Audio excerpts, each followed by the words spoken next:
કેન્ટોન ફેરના ઇન્વિટેશનની અંદર કોઈ પણ પ્રકારની ફેક ઇન્ફોર્મેશન ફિલ નહીં કરતા, અપલોડ નહીં કરતા કે નહીં ભરતા.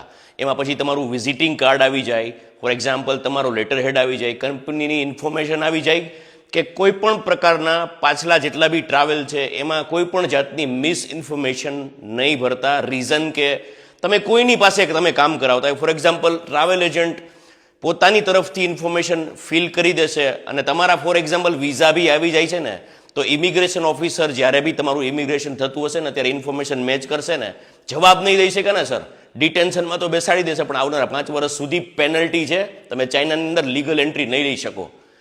અપ્રુવલ્સ, ઓનલાઈન અપ્રુવલ્સના નિયમ પછી ઘણા બધા રૂલ્સ ચેન્જીસ આવ્યા છે. ચાઇનાની ઓફિશિયલ વેબસાઇટ વિઝિટ કરજો મહેરબાની કરીને. જેની પાસે કામ કરાવો, કામ ખોટું ન સબમિટ થાય, તમારે અંધારામાં રાખીને કામ ન થાય ને એની ખાસ કાળજી રાખજો. વધુ માહિતી માટે સ્ક્રીન ઉપર નંબર આપેલો છે. ઇન્વિટેશનને લગતા કાંઈ પણ પ્રશ્નો હોય, તમે સોલો ટ્રાવેલ હોય, ખાલી ઇન્વિટેશન માટે કંઈ પણ જાતની તકલીફો આવતી હોય ને કનેક્ટ કરજો. પરંતુ ખોટી ઇન્ફોર્મેશન તમારા વતી કોઈ ફિલ કરી અને વિઝા અવેલ થઈ જશે, પરંતુ વિઝા અવેલ થતાં ઇમિગ્રેશન ઓફિસર સામે જોશે ને ત્યાં તમને ડિટેન્શનમાં બેસાડી દેશે. કારણ કે જે તે સમયે તમારી પાસે જે હોટલના વાઉચર્સ હશે, જે તે ઇન્વિટેશન કોના બેઝ ઉપર કયા ડોક્યુમેન્ટ માગેલા તમે નહીં દેખાડી શકો ને, તો સર રાતા પણ એ રોવાનો વારો આવશે. Thank you.